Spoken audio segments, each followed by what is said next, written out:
ಲೋಕಾಯುಕ್ತ ಕೂಡ ಸುಧಾರಣೆ ಆಗಬೇಕು. ಅದರಲ್ಲಿರುವಂತಹ ಭ್ರಷ್ಟ ಅಧಿಕಾರಿಗಳು ಭ್ರಷ್ಟಾಚಾರ ನಿಲ್ಲಬೇಕನ್ನುವಂತ ಕಾರಣಕ್ಕೋಸ್ಕರ ಬಹಳ ದೊಡ್ಡ ಹೋರಾಟವನ್ನ ಕರ್ನಾಟಕದಲ್ಲಿ ಮಾಡ್ತಾ ಇರುವಂತದ್ದು.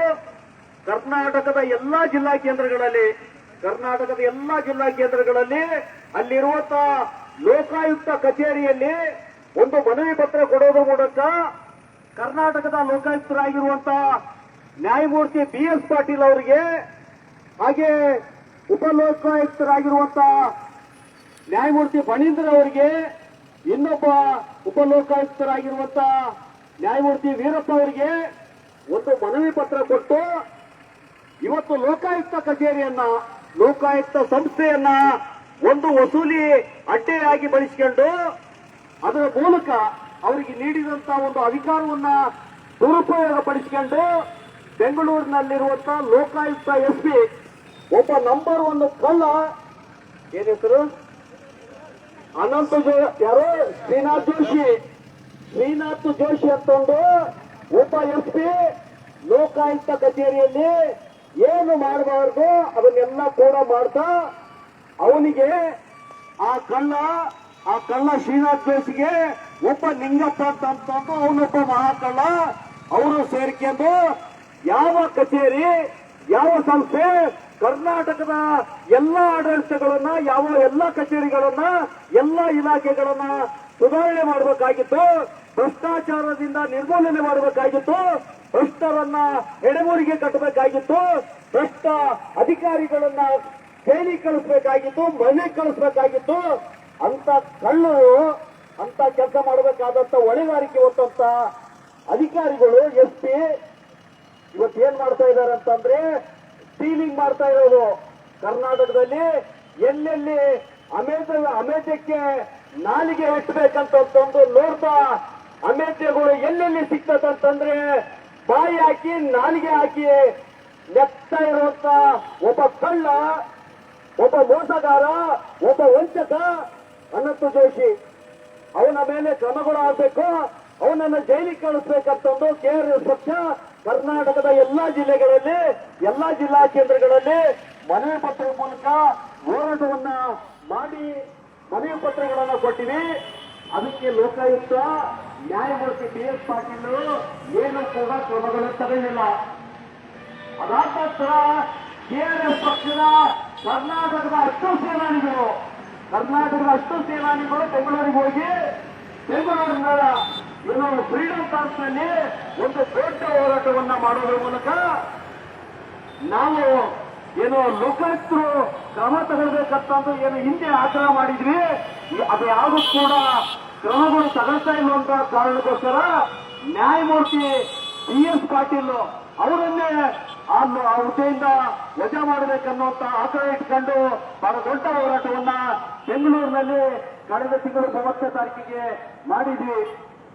ಆ ಹೋರಾಟದ ಫಲವಾಗಿ ಈಗ ಒಂದು ವಾರದ ಹಿಂದೆ ಅದೇ ಲೋಕಾಯುಕ್ತ ನ್ಯಾಯಮೂರ್ತಿ BS ಪಾಟೀಲ್ ಅವರು ಈಗ ಕರ್ನಾಟಕ ಸರ್ಕಾರದ ಮುಖ್ಯ ಕಾರ್ಯದರ್ಶಿ ಶ್ರೀಮತಿ ಡಾಕ್ಟರ್ ಶಾಲಿನಿ ರಜನೀಶ್ ಅವರಿಗೆ ಒಂದು ಪತ್ರ ಬರೆದು ಇವನೇನು ಯಾರು ಅನಂತ ಜೋಶಿ ಅಂತಂದು SP ಇದ್ದಾನೆ, ಲೋಕಾಯುಕ್ತ SP, ಆಮೇಲೆ ಅವನು ಲಿಂಗಪ್ಪ ಅಂತಂದು ಅವನು BC, ಇವರ ಮೇಲೆ ಕ್ರಮಗಳು ತಗೊಳ್ರಿ ಅಂತಂದು ಯಾವತ್ತು KRS ಪಕ್ಷ ಬಹಳ ದೊಡ್ಡ ಹೋರಾಟವನ್ನ ಕರ್ನಾಟಕದಲ್ಲಿ ದಾಖಲಿಸ್ತೇನೆ ಅನ್ನುವಂಥದ್ದು ಗೊತ್ತು ಮಾಡಿಕೊಂಡ ಮೇಲೆ ಲೋಕಾಯುಕ್ತ ನ್ಯಾಯಮೂರ್ತಿ ಮುಖ್ಯ ಕಾರ್ಯದರ್ಶಿಗೆ ಪತ್ರ ಬರೆದು ಕ್ರಮ ತಗೊಳ್ಳಿಕ್ಕೆ ಆಗ್ರಹ ಪಡಿಸಿರುವಂಥದ್ದು. ಇವತ್ತು ಇದಕ್ಕೆ ಮುಂಚೆ ನಾವು ಏನ್ ಮಾಡಬೇಕಾಗಿತ್ತು ಅದೆಲ್ಲ ಕೂಡ ಮಾಡಿದ್ವಿ. BS ಪಾಟೀಲ್ ಅವರಿಗೆ ಯಾವ ಅರಿವು ಅನ್ನೋದೈತಲ್ಲ, ನಾವು ಕುಳಿತಂತ ವಿದ್ಯೆ ಹುದ್ದೆ ಐತಿ, ಆ ಹುದ್ದೆ ಒಳಗೆ ಕೂತ್ಕೊಂಡು ಆ ಹುದ್ದೆಗೆ ಗೌರವ ಸಂಸ್ಕೋತ ಆ ಯಾವ ಕೆಲಸಗಳನ್ನ ಮಾಡಲಿಲ್ಲ. ಅವರ ಶ್ರೀಮತಿ ಕೂಡ ತನ್ನ ಗಂಡನ ಅಧಿಕಾರವನ್ನ ದುರುಪಯೋಗ ಪಡಿಸಿಕೊಂಡು ಎಲ್ಲೆಲ್ಲಿ ಏನೇನೋ ಡೀಲಿಂಗ್ ಮಾಡ್ಲಿಕ್ಕೆ ಸಾಧ್ಯನೋ ಅವರ ಹೆಂಡತಿ ಕೂಡ ಡೀಲಿಂಗ್ಗೆ ಇಳಿದಿರುವಂಥದ್ದು. ಈಗಾಗಲೇ ಆ ವಿಷಯಕ್ಕೆ ಸಂಬಂಧಪಟ್ಟಂಗೆ ಲೋಕಾಯುಕ್ತದಲ್ಲಿ ಪ್ರಕರಣ ಕೂಡ ದಾಖಲಾಗಿರುವಂಥದ್ದು, ಅದು ನಡೀತಾ ಇದೆ.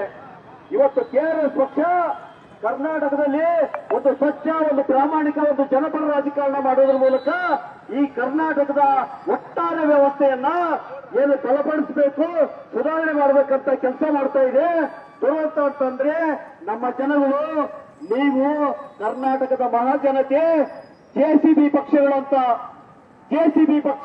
ಜೆಡಿಎಸ್, ಕಾಂಗ್ರೆಸ್, ಬಿಜೆಪಿ ಅಂತಂದು ಕಳ್ಳರು, ಲೂಟಿಕೋರರು, ಮೋಸಗಾರರು, ವಂಚಕರು ಯಾವ್ಯಾವನಾದನ ಅಂತ ಕೈಗೆಲ್ಲ ಅವರು ಚುನಾವಣೆ ಸಂದರ್ಭದಲ್ಲಿ ನಿಮಗೆ ಒಂದು 500,000 ರೂಪಾಯಿ ಕೊಟ್ಟು ಕುಡಿಲಿಕ್ಕೆ ಒಂದು ಲಿಕ್ಕರು, ನಿಮ್ಮ ಹೆಣ್ಮಕ್ಳಿಗೆ ಒಂದು ಕುಕ್ಕರ್ ಅಂತ ಕೊಟ್ಟು ನಿಮ್ಮ ಅತ್ಯಮೂಲ್ಯವಾದಂತ ಮತಗಳನ್ನ ತೋರಿಸುವುದರ ಮೂಲಕ ತಮ್ಮ ಅಧಿಕಾರಗಳನ್ನ ಬಲಪಡಿಸಿಕೊಂಡು ತಮ್ಮ ಆಸ್ತಿ ಅಂತಸ್ತುಗಳನ್ನ ಮಾಡ್ಕೊಳ್ತಾ ಇದ್ದಾರೆ. ಆದ್ರೆ ಈ ನಾಡಿನ ಜನ ನೀವು ನಾವು 7 ಕೋಟಿ ಕನ್ನಡಿಗರು ಇವತ್ತಿಗೆ ಕೂಡ ಒಂದಿಲ್ಲೊಂದು ರೀತಿಯೊಳಗೆ ನಲಗ್ತಾ ಇರುವಂತದ್ದು. ಅದೆಲ್ಲವೂ ಕೂಡ ಸುಧಾರಣೆ ಆಗ್ಬೇಕನ್ನೋಂತ ಕಾರಣಕ್ಕೋಸ್ಕರ ಕೆಆರ್ಎಸ್ ಪಕ್ಷ ಸರಿಸುಮಾರು 6 ವರ್ಷಗಳಿಂದ ಕರ್ನಾಟಕದಲ್ಲಿ ಒಂದು ಸ್ವಚ್ಛ, ಒಂದು ಪ್ರಾಮಾಣಿಕ, ಒಂದು ಜನಪರ ರಾಜಕಾರಣ ಬರಬೇಕಂತಂದು ಒಂದು ಪ್ರಾದೇಶಿಕ ಪಕ್ಷವಾಗಿ ರಚನೆ ಮಾಡಿ ಕರ್ನಾಟಕದಲ್ಲಿ ಅಭೂತಪೂರ್ವವಾದಂತ ಕೆಲಸಗಳನ್ನ ಮಾಡ್ತಾ ಇದೆ. ಇದನ್ನ ಈ ನಾಡಿನ ಜನ ದಯವಿಟ್ಟು ಗಮನಿಸಬೇಕು. ಕೆಆರ್ಎಸ್ ಪಕ್ಷದ ಜೊತೆಗೆ ಕೈ ಜೋಡಿಸಬೇಕು, ಕೆಆರ್ಎಸ್ ಪಕ್ಷವನ್ನ ಬಲಪಡಿಸಬೇಕು.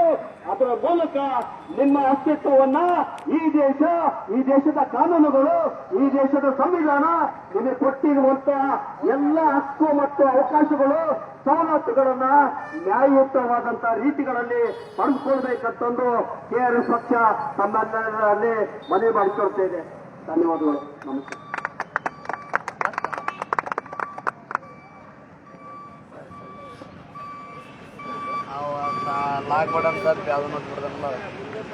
ಈಗ ಎಲ್ಲ ಸೇನಾನಿಗಳು ಸಾಲಾಗಿ ಮೂರು ಜನ ಸಾಲಾಗಿ ಮುನ್ನಡೆಯಬೇಕಾಗಿ ಕೇಳ್ಕೊಳ್ತಿದ್ದೀನಿ.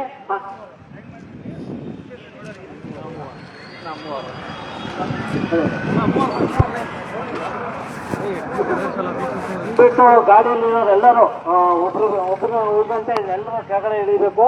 ಎಲ್ಲರೂ ಸಾಲಾಗಿ ನಡ್ಕೊಂಡ್ ಬರ್ಬೇಕು, ಶಿಸ್ತಿನಿಂದ ಬರ್ಬೇಕಾಗಿ ತಮ್ಮಲ್ಲಿ ಕೇಳ್ಕೊತಾ ಇದ್ದೀನಿ.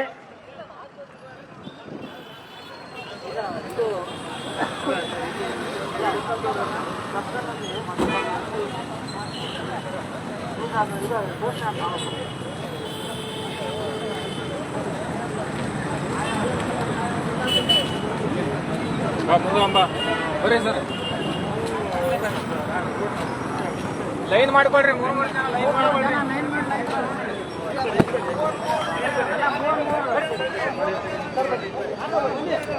ಬನ್ನಿ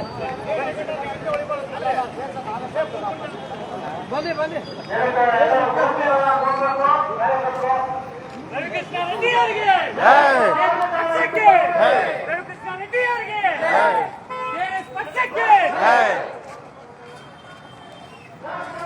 ಪವಿತ್ರ ರಾಜಕಾರಣ ಬಿಟ್ಟು ತೊಲಗಿ, ಪವಿತ್ರ ರಾಜಕಾರಣಕ್ಕೆ ಮುಂದಾಗಿ, ಪವಿತ್ರ ರಾಜಕಾರಣಕ್ಕೆ ಮುಂದಾಗಿ. ಗಾಡಿ ದೂರ ಆತಿ.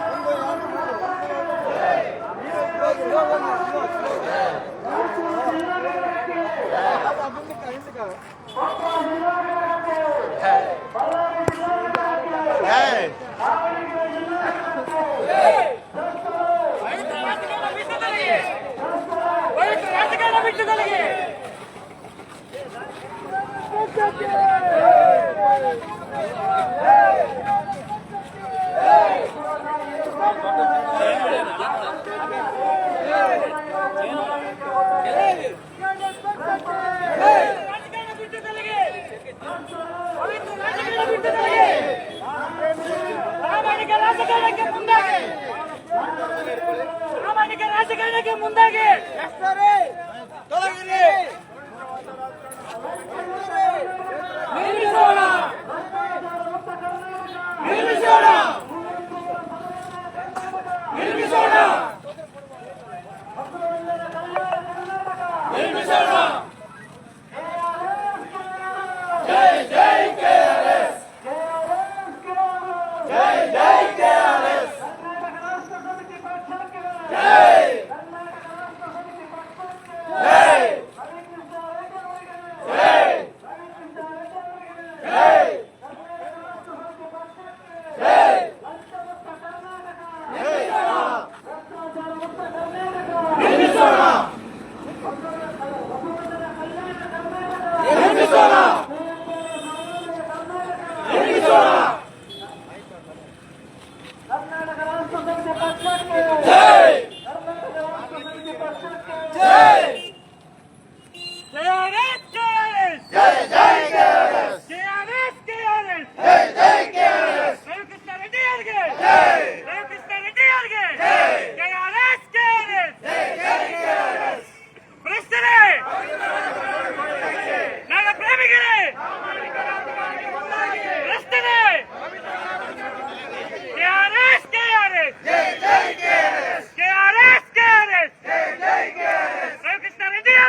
ಪವಿತ್ರ ರಾಜಕಾರಣ ಬಿಟ್ಟು ತೊಲಗಿ.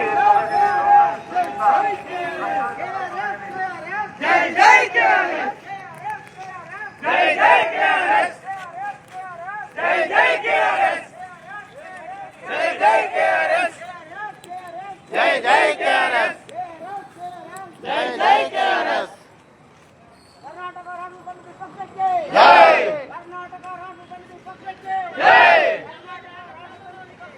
ಜೈ ಜೈ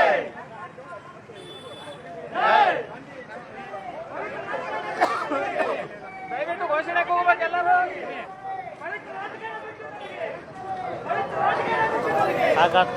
ಓ ಆಕೆ ಮಾಡ ಈ ಗಾಡಿಕೆ ಮಾಡ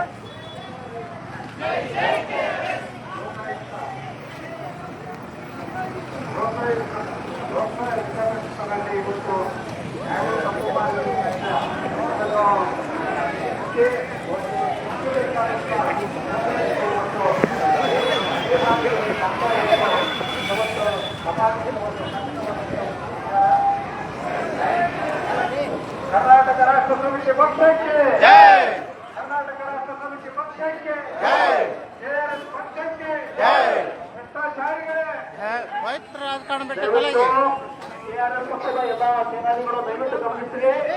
ಈ ಮೈಲ್ ಮೂಲಕ ಏನು ಘೋಷಣೆಗಳನ್ನ ಆಗ್ತದೆ, ದಯವಿಟ್ಟು ಆ ಘೋಷಣೆಗೆ ಪ್ರತಿಕ್ರಿಯೆಯಾಗಿ ನೀವು ಕೂಡ ಘೋಷಣೆ ಸಲ್ಲಿಸಬೇಕು. ಒಂದೇ ರೀತಿಯೊಳಗೆ ಈ ಘೋಷಣೆ ಪವಿತ್ರ ರಾಜಕಾರಣ ಬಿಟ್ಟು ತೊಲಗಿ ಪ್ರಾಮಾಣಿಕ ರಾಜಕಾರಣಕ್ಕೆ ಮುಂದಾಗಿ ನಿರ್ಮಿಸೋಣ ನಿರ್ಮಿಸೋಣ ನಿರ್ಮಿಸೋಣ. ಎಲ್ಲ ದಯವಿಟ್ಟು ಸೇನಾನಿಗಳು ಡಾಕ್ಟರ್ ಸುದೀಪ್ ರಾಜ್ಕುಮಾರ್ ಅವರಿಗೆ ಮಾಲಾರ್ಪಣೆ ಮಾಡೋದಕ್ಕೆ ಮುಂದಾಗಬೇಕಂತಂದು ವಿನಂತಿ ಮಾಡಿಕೊಳ್ತಾ ಇದ್ದೇವೆ. ದಯವಿಟ್ಟು ಯಾರು ಮೇಲೆ ಹೋಗ್ಲಿಕ್ಕೆ ಸಾಧ್ಯ ಆಗ್ತದ ಮೇಲೆ ಹುಷಾರಾಗಿ ಹೋಗಿ ಅವರಿಗೆ ಮಾಲಾರ್ಪಣೆ ಮಾಡಬೇಕು. ಕರ್ನಾಟಕ ರಾಷ್ಟ್ರ ಸಮಿತಿ ಪಕ್ಷಕ್ಕೆ ಲಿಂಗೇಗೌಡರಿಗೆ, ರವಿಕೃಷ್ಣ ರೆಡ್ಡಿ ಅವರಿಗೆ, ಬಾಳಗಣೇಶ್ವರಿಗೆ, ಆಶಾ ವೀರೇಶ್ ಅವರಿಗೆ, ಚಂದ್ರಶೇಖರ್ ದೊಡ್ಡಮನೆ ಅವರಿಗೆ, ಕೆಆರ್ಎಸ್ ಪಕ್ಷಕ್ಕೆ. ಈಗ ಅಂಬೇಡ್ಕರ್ ಸರ್ಕಲ್ ಮೂಲಕ ನಾವು ಈಗಾಗಲೇ ಪುನೀತ್ ರಾಜ್ಕುಮಾರ್ ಸರ್ಕಲ್ ಹತ್ರ ಇದ್ದೀವಿ. ಈಗ ಅವ್ರಿಗೆ ಕೂಡ ಮಾಲಾರ್ಪಣೆ ಮಾಡುವ ಮೂಲಕ ಮತ್ತೆ ನಮ್ಮ ಹೋರಾಟ ಮುಂದುವರಿಯುತ್ತದೆ. ದಯವಿಟ್ಟು ಎಲ್ಲರೂ ಚಪ್ಪಾಳೆ ಮೂಲಕ ಅಭಿನಂದಿಸಬೇಕು ಪುನೀತ್ ರಾಜ್ಕುಮಾರ್ ಪಕ್ಷದ ಆಗಿರುವಂತಹ ಅವರು.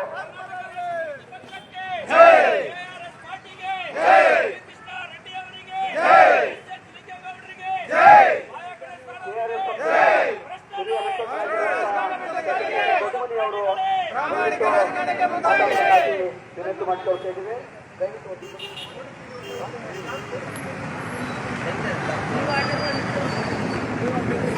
ಯಾರಾದ್ರೂ ಒಂದು ಫೋಟೋ ಹೊಡೀರಿ, ಫೋಟೋ ಎಲ್ಲ ಸೈನಿಕಗಳು ಫೋಟೋ ಬರ್ಬೇಕು. ಹುಷಾರಲ್ಲಿ